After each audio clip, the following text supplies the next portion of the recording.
Bienvenidos. Bueno, pues hoy sobre la mesa tenemos varios ejemplares de Selvamar Noticias, una revista para radioaficionados. A primera vista puede parecer un nicho, ¿no? Algo muy específico. Totalmente. Pero lo que hay aquí es, en realidad, una puerta a un universo que mezcla tecnología, historia, aventura y un sentido de comunidad muy, muy profundo. Sí. Y hoy lo que queremos hacer es analizar a fondo este material, meternos de lleno para entender qué mueve a estas personas a comunicarse por las ondas en plena era de Internet. Y para empezar, la propia revista nos propone un viaje en el tiempo. Sí, un viaje a hace justo un siglo. Casi al día. Es un artículo del diario madrileño La Libertad del 7 de marzo de 1924. Y la primera línea ya es toda una declaración de intenciones. Le pregunta directamente al lector. Sí. Le dice, ¿no eres tú también, lector, feliz poseedor de un aparato de radiotelefonía? Una pregunta que hoy, bueno, nos parece curiosa, pero en 1924 tenía que ser una provocación. Una provocación total, sobre todo por el contexto. A ver, esto se publicaba antes de que la radio se autorizara oficialmente en España. Ah, claro. Que eso no pasó hasta el 14 de junio de ese año. O sea, estaban hablando de una afición que era, en esencia, clandestina. Y a pesar de eso, ya era una fiebre. Una fiebre es quedarse muy corto, ¿eh? El artículo directamente acuña un término, radiomanía. Y la comparación que hace es alucinante, cito. Dice, hasta ahora el mundo de los gozadores se dividía en cocainómanos, morfinómanos, heterómanos y opiómanos. Marrelia. Hoy forman legión entre los manos los radiomanos. O sea, estaban comparando escuchar la radio con consumir opio. Es que lo veían como eso, como un nuevo paraíso artificial. ¡Qué fuerte! Pero es que lo fue. Y esa manía tuvo un catalizador, un evento que lo cambió todo. Un mes antes de ese artículo, el 30 de enero, Gonzalo de Aguilera Munro, el conde de Alba de Yeltes, habló desde un micro de la BBC en Londres. Y se dirigió específicamente a los escuchófilos españoles. Fue la primera vez que oyeron una voz familiar, hablándoles a ellos, desde tan lejos. Aquello fue el pistoletazo de salida. Desató el furor. Entiendo, claro. Eso explica el tono de alarma del periodista. Vale, pues partiendo de esa radiomanía original, los artículos exploran cómo ha cambiado el espíritu del radioaficionado. Hablan de un espíritu clásico, muy técnico, donde lo importante no era solo hablar, era construir tu propio equipo, entenderlo, soldar. Reitanarlo si se rompía, claro. Exacto. Era una cultura del hacer, del conocimiento profundo. Hoy la situación es radicalmente distinta. La facilidad para comprar equipos que son increíblemente avanzados y relativamente baratos ha fomentado lo que uno de los autores llama una cultura del configurar. Abres la caja, conectas, tocas un menú y ya estás en el aire. Si se estropea, a menudo se tira. Pero a ver, ¿se está perdiendo de verdad ese conocimiento o solo se transforma? Quizá el maker de hoy no suelda un transistor, pero te programa un microcontrolador para montar un repetidor digital. ¿No es una evolución más que una pérdida? Es una pregunta excelente. Hay una transformación, eso es evidente. Pero el conocimiento electrónico de base, el de los componentes, sí que corre el riesgo de diluirse. Sin embargo, ese espíritu clásico sobrevive, a veces por pura necesidad. Los documentos nos llevan a Cuba, por ejemplo. Allí, con recursos limitados, no es un hobby. Es la única opción que hay. Exacto, es la única opción. Y es ahí donde aparecen historias como la de José, CL8ADZ, de Holguín. Con solo 13 años se convirtió en el radioaficionado más joven del país. Fija que Su interés nació en un círculo de la Federación de Radioaficionados de Cuba. Es la prueba de que cuando el entorno lo exige, ese conocimiento se sigue pasando de generación en generación. Y esa transmisión de conocimiento es lo que mantiene viva la parte más artesanal de la afición. Hablando de artesanía, hay un campo donde la técnica es casi arte. La telegrafía. Los manipuladores de Morse. La revista no los describe como interruptores, sino como el pincel de un artista. Me gusta esa analogía. Te presentan 3 tipos. Primero, la llave recta. La de las películas, vamos. Un simple balancín que cierra un circuito. Parece muy simple, pero exige un esfuerzo físico y una coordinación mental enormes para mantener un ritmo. El control es absoluto, pero la fatiga también. Entiendo la diferencia técnica, pero me pregunto, ¿por qué alguien hoy seguiría usando una llave recta? Con la fatiga que dices que da, ¿no es un acto de nostalgia, casi de ludismo? Para algunos sí, hay un punto romántico, pero para muchos es una disciplina, como un calígrafo que prefiere la pluma al teclado. El control es total y cada envío tiene una firma personal, un ritmo que los operadores expertos reconocen. Una cadencia propia. Exacto. Es algo que las herramientas más modernas, por muy perfectas que sean, no pueden replicar. Vale, entiendo el punto. Luego están las paletas yámbicas, que son la antítesis, la eficiencia pura. Exacto. Estas funcionan con un quiller electrónico, una cajita que genera los puntos y las rayas de forma perfecta, automática. Tú solo das toques a las paletas y el aparato hace el trabajo duro. Y permite velocidades altísimas, me imagino. Altísimas, con un esfuerzo mínimo. Y en medio de esos dos mundos está el que la revista describe con más fascinación, el manipulador semiautomático, el bug. El bug es una maravilla de la ingeniería mecánica. Es una mezcla. Mueves la palanca a un lado y haces las rayas a mano, como en la llave Lecta. Ajá.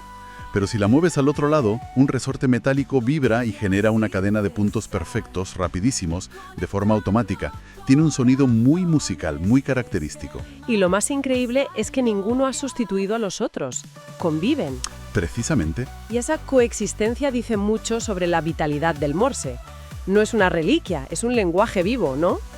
Con distintas herramientas para distintas personalidades. Exactamente.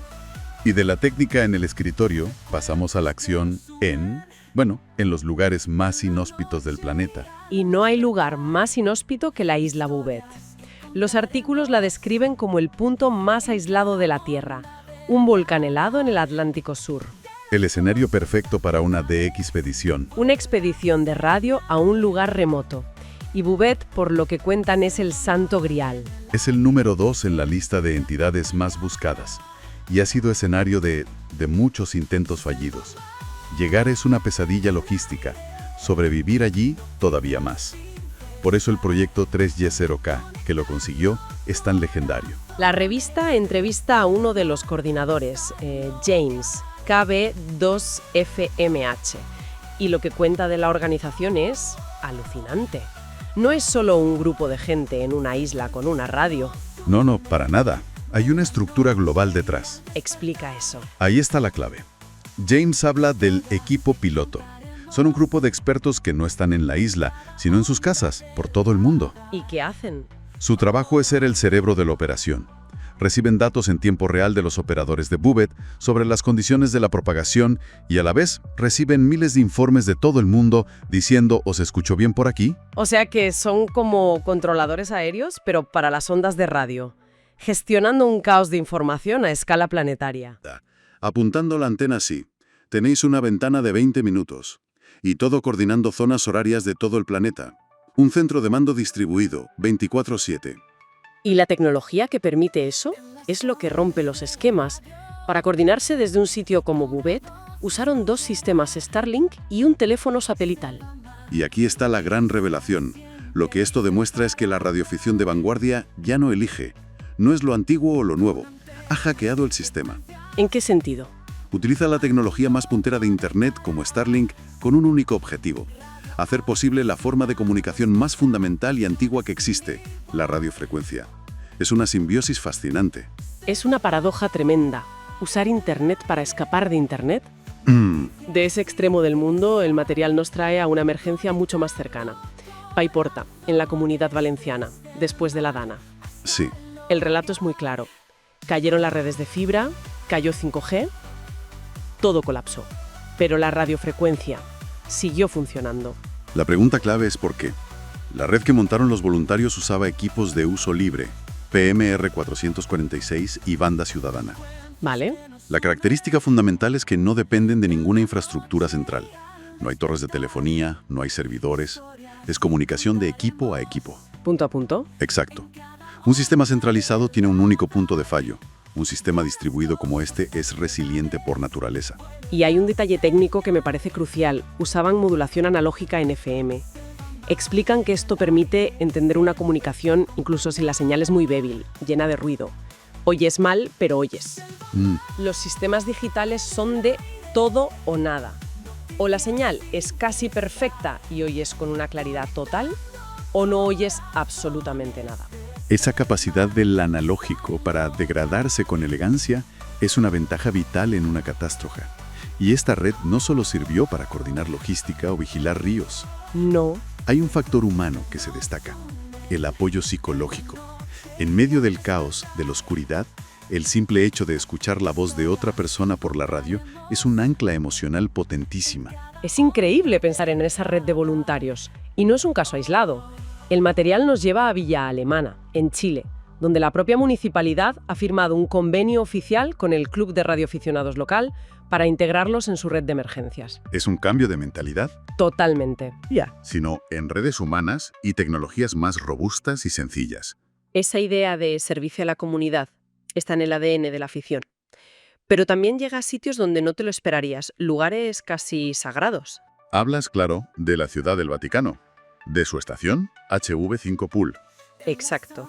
Su prefijo, HV, la convierte en una de las piezas más codiciadas del mundo. Contactar con el estado más pequeño del planeta es un logro. Pero lo realmente fascinante no son los equipos, que dicen que son modestos. Es el reto al que se enfrentan. Están en un edificio histórico. Y tienen prohibido que las antenas se vean. Tienen que estar camufladas. Y aquí entra el ingenio. No es una curiosidad, es un desafío técnico enorme. Usan antenas de hilo, dipolos, que parecen simples cables de tender la ropa. ¿En serio? Sí. Y las antenas verticales las disfrazan para que parezcan pararrayos. Pero eso afectará al rendimiento, ¿no? Me imagino que una antena oculta no puede ser muy eficiente. Afecta. Y mucho. Significa que operan en difícil por defecto. Cada contacto que hacen a miles de kilómetros con una antena disfrazada de pararrayos es, para un radioaficionado, como ganar una carrera con el freno de mano puesto. Es pura habilidad técnica. Pura habilidad y un conocimiento profundo de la propagación de las ondas. Ese nivel de ingenio para operar con restricciones, como en el Vaticano, me hace pensar, ¿cuál es el entorno más restrictivo que puede haber? Supongo que el espacio. Es la transición perfecta, de la historia del Vaticano a la frontera final. Los artículos nos meten en el mundo de los CubeSats. Satélites miniaturizados, cubos de 10 centímetros de lado que han democratizado el espacio. Exacto. Ya no es cosa solo de grandes agencias. Ahora las universidades, grupos de estudiantes, pueden lanzar sus propios satélites. Y aquí se destaca un proyecto que parece de ciencia ficción, InnoCube, desarrollado en gran parte por estudiantes. Y las innovaciones que trae son asombrosas. La primera que mencionan es Keith. Keith es un bus de datos inalámbrico. A ver, imagina un satélite normal, lleno de cables, conectando todo. Keith elimina la mayoría de esos cables. ¿Cómo? Los subsistemas se comunican entre sí por radio dentro del propio satélite. Esto reduce peso, complejidad y sobre todo posibles puntos de fallo. Un conector que falla en el espacio es una misión perdida. Un momento. Comunicación sin cables dentro de un satélite. Eso suena a magia. Rompe con la idea que tenemos de circuitos y cables. Y además de eso, hablan de Wall-E. Si lo de Keith te parece magia, esto te va a explotar la cabeza. Wall-E es una batería estructural. ¿Una batería? ¿Estructural? Sí. La propia estructura del satélite, su chasis, es la batería. No hay un componente aparte. La energía está integrada en los paneles que forman el cubo. Es la optimización máxima de espacio y peso. Espera, para. La propia estructura es la batería. O sea, no hay un componente que puedas quitar. ¿Y qué pasa si el satélite sufre un impacto, un micrometeorito? ¿Pierde integridad estructural y energía a la vez? El riesgo parece enorme. El riesgo es enorme. Y ese es el reto de ingeniería. Hay que diseñar materiales que sean estructuralmente sólidos y a la vez eficientes como baterías. Es investigación puntera. Es increíble. Y para rematar, el proyecto incluye Episode, un sistema que usa señales de GPS para determinar la órbita del satélite con una precisión milimétrica. Lo que veo aquí es que InnoCube, más allá de la tecnología, es un laboratorio espacial real para la próxima generación de ingenieros. Conecta ese espíritu maker, ese hazlo tú mismo, de la radioafición clásica con la más alta tecnología espacial. Es el mismo impulso, ¿no? La curiosidad y el deseo de superar los límites con ingenio. Entonces, si echamos la vista atrás, el viaje ha sido increíble. Hemos partido de la radiomanía de los años 20, vista casi como una droga. Hemos explorado el arte de la telegrafía. Hemos visto su papel vital en catástrofes cuando todo lo moderno se derrumba. Y hemos saltado a la órbita terrestre con nanosatélites que reinventan la ingeniería espacial. Y para cerrar, me gustaría proponer una última idea que conecta todo esto con un fenómeno puramente natural. A ver. Con los rayos. Las fuentes nos recuerdan que un rayo no es solo una descarga eléctrica. Cada uno de ellos es, en realidad, una potentísima emisión de radiofrecuencia. ¿Cómo es posible eso? Es física básica. Cuando se forma un rayo, los electrones se aceleran de una forma increíblemente brusca. Y cualquier aceleración de una carga eléctrica genera ondas electromagnéticas. Claro. En el caso de un rayo, esa aceleración es tan violenta que produce un estallido, un pulso de radio brevísimo pero inmensamente potente. Tan potente que sus señales se pueden detectar a miles de kilómetros. Así que la propia naturaleza ya estaba transmitiendo por radio mucho antes que nosotros. Exactamente. Y esto nos deja con una reflexión final. La radio no es solo una invención humana. Es un fenómeno fundamental del universo. Los radioaficionados, con sus antenas apuntando al cielo, con sus equipos caseros o los más sofisticados, en cierto modo no hacen nada nuevo. ¿Qué están haciendo entonces? Simplemente están escuchando y aprendiendo a participar en una conversación que el propio planeta ya estaba teniendo desde mucho antes de que existiéramos.